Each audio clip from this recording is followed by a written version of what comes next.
The car isn't slow, it never was. Flat out over 300 kilometers per hour, everything looks normal until it doesn't, because halfway down the straight, one car begins to fade. The acceleration softens, the delta gap starts to climb, and what should have been a defensive hold becomes an easy overtake. But not for Lewis Hamilton. Lap after lap, in the exact same conditions, his car doesn't just hold speed, it sustains it, extends it, almost as if the energy never runs out. And that's where Scuderia Ferrari started asking the question no one else had fully answered.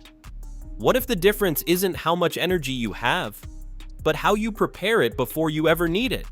Because what they found after the Chinese Grand Prix wasn't just performance, it was a pattern. And once you see it, you can't unsee it. It didn't happen in a headline moment. No dramatic overtake, no last lap battle, no radio message that instantly went viral. Instead, it appeared in something far more subtle, something almost invisible unless you were specifically looking for it. During the Chinese Grand Prix, Ferrari's data engineers began noticing a recurring anomaly in Hamilton's runs. Across multiple laps, under similar fuel loads and tire conditions, his car behaved differently at the exact same point on the straight. Where others experienced a drop-off, what engineers would describe as the onset of superclipping, Hamilton's deployment curve remained stable. Not faster initially, not more aggressive, just sustained. And that distinction is everything. Because in modern Formula One, once the hybrid system runs out of deployable energy before the end of a straight, acceleration falls off sharply. The car effectively coasts through the final phase, losing crucial tenths, sometimes up to 3 or 4 tenths of a second over a full straight. Ferrari saw that loss clearly in their own data, but they didn't see it in Hamilton's. At first, the assumption was simple: different energy maps, different deployment strategies, possibly even a variation in setup between runs. But the more they analyzed, the clearer it became. This wasn't coming from the car alone, it was coming from the driver.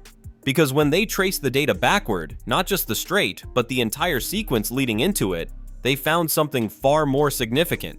Hamilton wasn't maximizing individual phases, he was shaping them. His braking wasn't just about slowing the car, it was about optimizing energy recovery. His corner entry wasn't just about apex speed, it was about maintaining a clean, efficient transition into throttle. Even his throttle application, slightly earlier lifts, smoother reapplications, was altering how the hybrid system behaved seconds later. It was a chain reaction. And suddenly, what looked like a small difference on the straight became the result of decisions made 5, 6, even 7 seconds earlier. That's when Ferrari realized they weren't just looking at a driving style. They were looking at an energy system being preconditioned in real time. And once that idea takes hold, one conclusion becomes unavoidable. But that wasn't the real story. The first clue wasn't visual, it was numerical.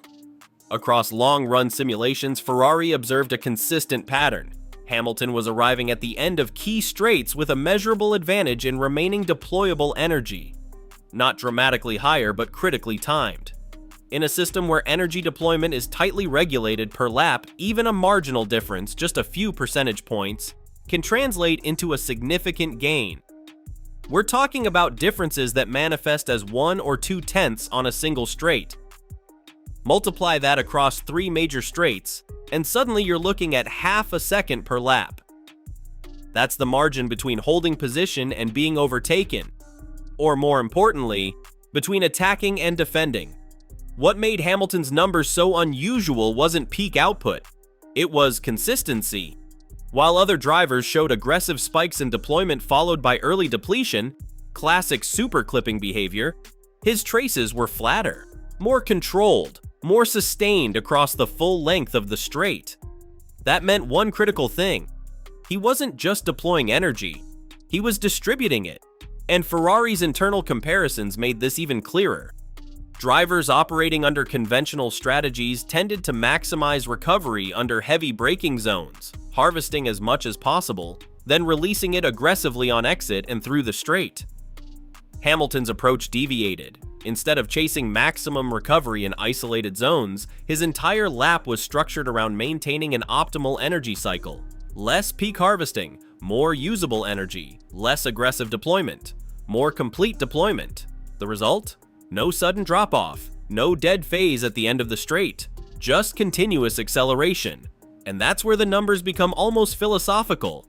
Because on paper, every team operates within the same regulatory limits, fixed recovery ceilings, fixed deployment allowances. The assumption has always been simple: equal tools, equal potential. But Hamilton's data suggests something else entirely. The difference isn't in the quantity of energy available, it's in how efficiently that energy is converted into forward motion over time. Ferrari saw this reflected in sector analysis as well: competitive cornering speeds, comparable mid-sector times. But in sectors dominated by long straights, the time loss they expected simply wasn't there. Or more precisely, it wasn't happening at the same point. Others lost time late in the straight. Hamilton didn't. And when you isolate a pattern that consistent across multiple laps, multiple conditions, and multiple runs, it stops being coincidence. It becomes methodology. And that leads to a deeper realization. If the numbers are telling the truth, then the entire model of energy usage might be incomplete. For years, Formula One teams have operated under a relatively stable philosophy when it comes to hybrid energy management.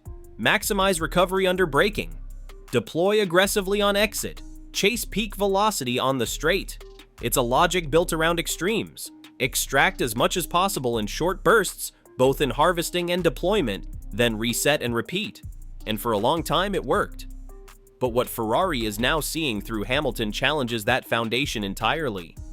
Because his approach isn't built on peaks, it's built on continuity. Where traditional models focus on isolated performance gains, one corner, one braking zone, one straight, Hamilton appears to treat the lap as a single interconnected system. Every input is linked, every phase is part of a cycle. His earlier throttle lifts, for example, aren't about sacrificing speed. They're about smoothing the transition into braking, allowing for more stable energy recovery. His progressive brake application isn't just about tire management, it directly influences how efficiently the system captures energy. Even his cornering style, slightly adjusted lines, controlled rotation, reduces unnecessary energy spikes during acceleration phases. Individually, these changes look minor, but collectively, they reshape the entire energy profile of the lap. And that's where the philosophical divide becomes clear. Most drivers extract performance from the car. Hamilton appears to synchronize with it. He's not forcing the system to deliver maximum output at specific moments. He's guiding it into a state where maximum output becomes naturally sustainable. That distinction matters more than it seems. Because in a system constrained by strict energy limits, efficiency becomes the ultimate performance multiplier. Not just how much you recover, not just how much you deploy, but how little you waste between those 2 points. Ferrari's realization here is profound. Their deficit, particularly in qualifying and straight-line performance, may not be purely mechanical. It may be systemic, a mismatch between how the car is designed to use energy and how it is actually being used on track. And if that's true, then solving the problem isn't just about upgrades. It's about alignment between driver and machine, between intention and execution. And once you start viewing performance through that lens, a much bigger question emerges. What if the fastest car isn't the one with the most power, but the one that wastes the least?